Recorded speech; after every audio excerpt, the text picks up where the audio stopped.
Сәлем! Бүгін біз күз суретін акрил және де гуашь боялармен бейнелейміз. Видеоның оң жағында суреттің мысалы тіркеліп тұр. Ең алдымен қарындашты алып осындай жердің және де жолдың, алыстан созылып келе жатқан жолдың суретін саламыз. Жаяу жүргіншінің жолын. Және де аспанымыздың суретін жоғары жағын ең алдымен ақ гуашь бояумен бояп алып, күлгін түсті бояумен ақырындап осылай жүріп шығамыз. Кішкене су қосамыз.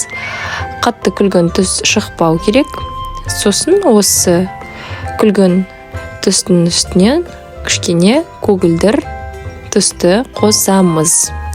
Бұл бізге аспанның бейнесін бейнелеу үшін қажет болады.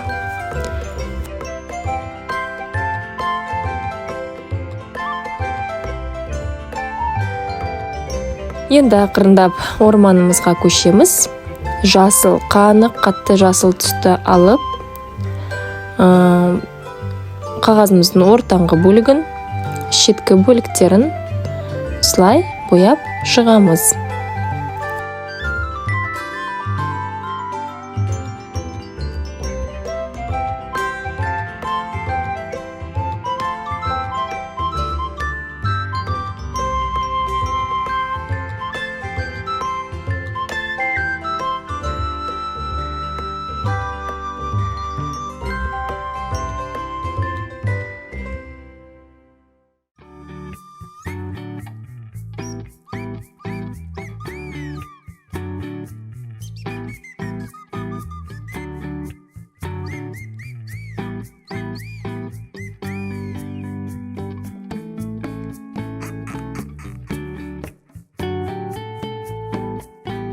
Ал ендігі кезекте бізде суретіміздің жапырақтары, ағаш жапырақтары күз уақытында өздеріңіз білесіздер. Жапырақтар бізде тек қана жасыл емес, сары, қызғылт сары түстес болады.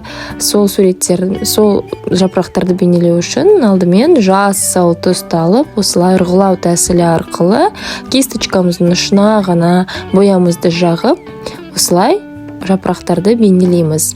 Яғни кисточкамен жүргізбейсіздер. Жапырақты сурет бейнелеген кезде тек қана осылай жағып красканы ұрғылау тәсілі арқылы бейнелейміз. Ендігі кезекте қызғылт түс. Қызғылт түсіміздің қанық қызғылт емес, кішкене қара қызғылт түстер де керек болады бізде палитрамызда, себебі күздің күні түрлі түсті палитраларды кездестіруге болады орманда. Тек қана қызыл түс емес, қанық қызыл түс немесе қызыл түсті, қара түсті бояумен араластырып, бордо түсін алуға да болады. Осылай жан жақтардан осылай ұрғылау тәсілі арқылы жапырақтарды салып шығамыз. Ендігі кезекте келесі сары түс, қызғылт сары түс болады. Сары түстеріңізді дайындап қойсаңыздар болады. Міне көрдіңіздер ме? Қара түсті алып, қызыл түспен араластырдым. Сол кезде бізде бордо түсі шықты, яғни қатты қара, қанық қызыл түс.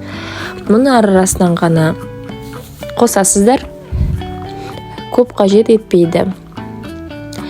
Кейініректен сары түсті алып, осы қалған жерлерді толықтырған кезде, ашық қалған алаңды толықтырған кезде, сары түсіміз қанық қызыл түспен араласып, бізде қызғылт сары түсте пайда болады.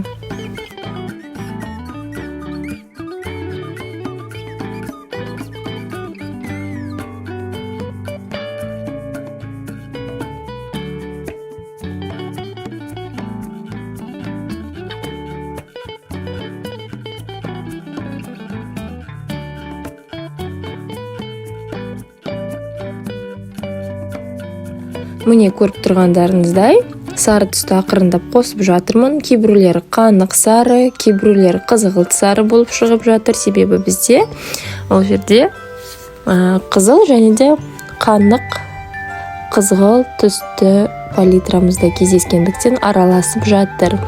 Негізі жоспарлы бойынша солай болу керек.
Ашық қалған алаңымыздың барлығын осылай ұрғылау тәсілі арқылы бояп шығамыз. Бояуды көп немесе аз қылып жіберем деп қорықпаңыз. Сурет кеткеннен кейін де, егер де кейбір жерлер келіспей қалса, оны дұрыстап жіберуге болады. Мен бұл жерде бір қателік жібердім. Аспанымды толығымен сары түспен жауып тастадым. Сіздер ондай қателік жібермейсіздер деп ойлаймын. Кішкене аспанның зонасын қалдырған дұрыс деп ойлаймын.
Ендігі кезекте жаяу жүргіншінің жолын бояуға кірісеміз. Осылай шет жақтарын сары түспен бояп шығамыз.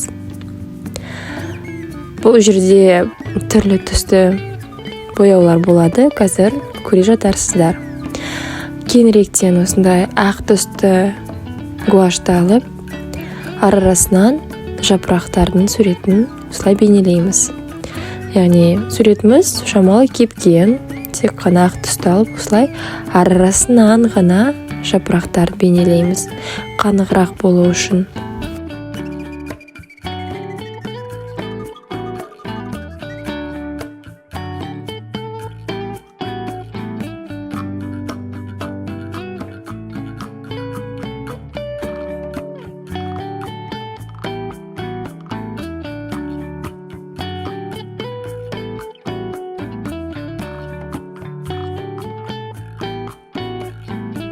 Қайтадан жаяу жүргіншінің жолын бояуға кірістік.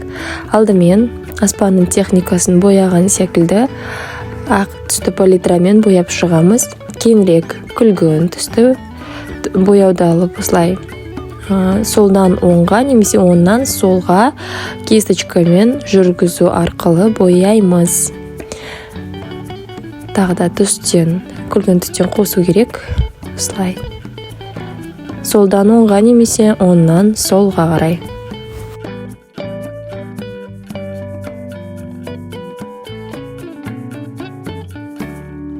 Ендігі кезекте бізде көк түспен осылай шет жақтарын бояп шығамыз. Жағу, яғни оң жақтан сол жаққа немесе сол жақтан оң жаққа сермеп бояймыз. Сары түсті қосамыз. сол техника бойынша көк түстен кейін осылай сары түсті қосамыз. Кейінірек ақ түсті қосамыз, қызыл түсті қосамыз, көлеңкені күлгін түспен бояйтын боламыз.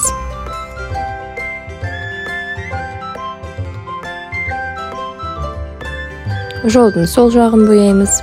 Сары бояумен ең алдымен, енді қызыл түсті қосамыз. Ол жол екенін, жаяу жүргін үшін жолы екен, және де ол алыстан созылып келе жатқанын бояу арқылы бейнелеу үшін осыншама көп бояу қажет болады. Жоғарыда айтып кеткендегіндей, енді ақ түсті қосып, осылай солдан оңға немесе оңнан солға қарай бояймыз. Екінші жағына да қосамыз. Дәл солай симметриялы түрде.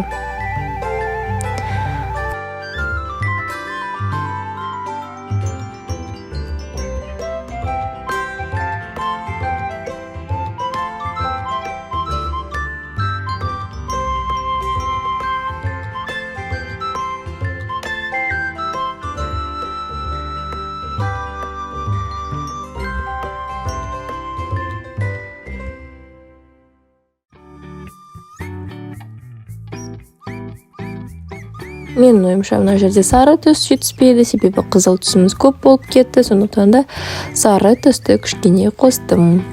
Енді алаңымыздың жасыл түсі қанығырақ болу үшін кішкене қанық жасыл түсті қосып, үстінен тағы да бір рет жүргізіп шығуды жөн көрдім.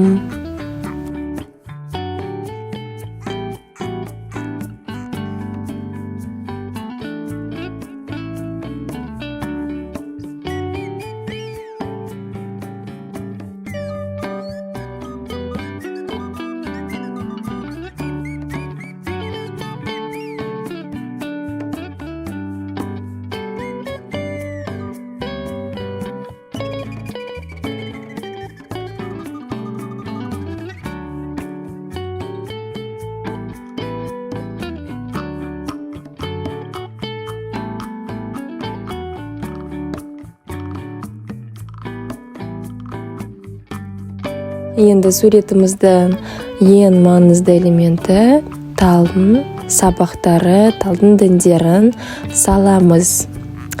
Олар түрлі формада болуы мүмкін: жіңішке, қалың, тік немесе қисық. Ол әрине сіздің талғамыңызға ғана байланысты. Талдың сабақтары түрлі жаққа қарайды, оң жаққа, сол жаққа, яғни бір бағытта болуы мүмкін емес. Сондықтан да ол сізге өте оңай болады деп ойлаймын.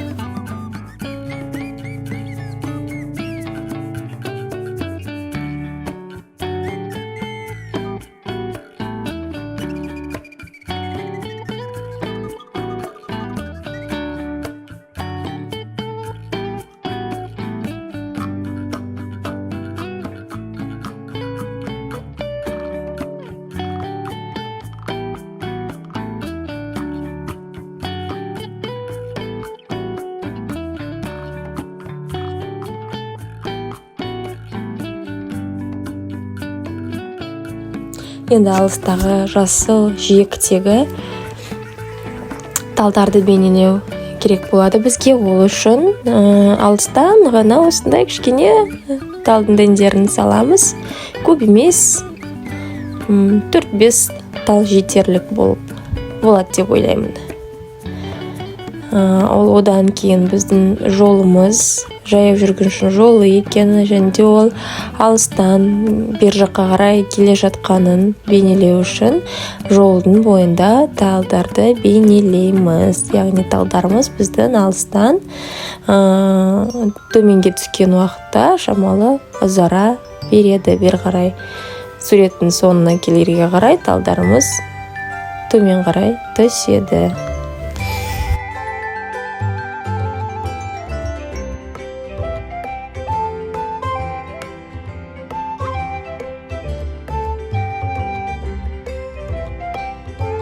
талдың сабақтарын салу үшін сіздерге осындай жіңішке кисточка керек болады. Және де бояуыңызды шамалы сумен араластыру қажет болады. Себебі если бояуыңыз қою болса, онда сабақты салу өте қиынға түседі. Бояуыңыз жағылмай қалуы мүмкін, немесе кисточкаңыз қиын бояуы мүмкін. Сондықтан да сондай кездерді байқаңыз.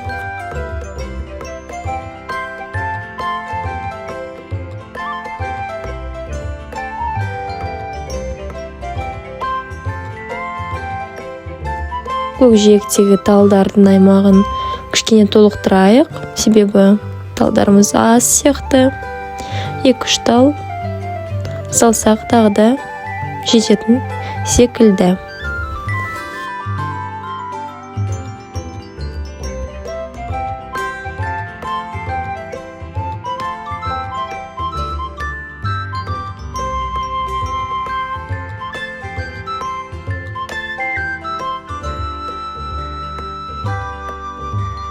Ал енді күзде бізде жерде жапырақтар түседі.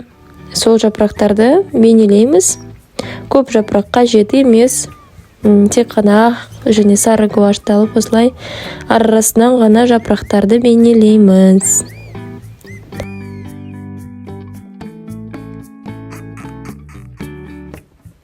Сары гуашь арасынан қызыл гуашьты суретіңізге қарасаңыз, қандай түстің жетіспей тұрғаны сізге анық көрінеді. Келешекте мен суретіме қанық қызыл түсті, сары түсті бояуларды қосамын. Себебі суретім қанық болу үшін.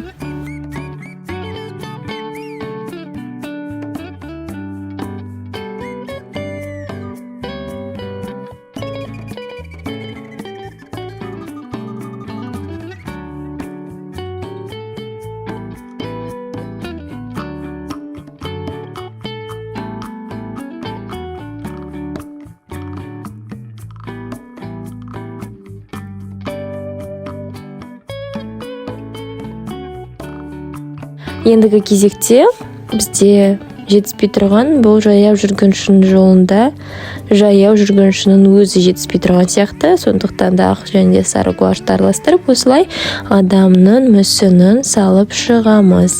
Өте оңай. Ең алдымен домалақ және де осылай денесінің мүсінін және де аяқтарын алыстан келе жатқандай қылып бейнелейміз. Және де жолымызды толықтырамыз бояулармен. Көлеңке қосамыз, жарқыл қосамыз жолдың бойындағы, яғни мүмкін жаңбыр жауған шығар, сол жолдың бойында жарқылды, ағаштың астына көлеңкені қосамыз, бояймыз, яғни ол үшін күлгін немесе бардо түстерін қолдансаңыздар болады.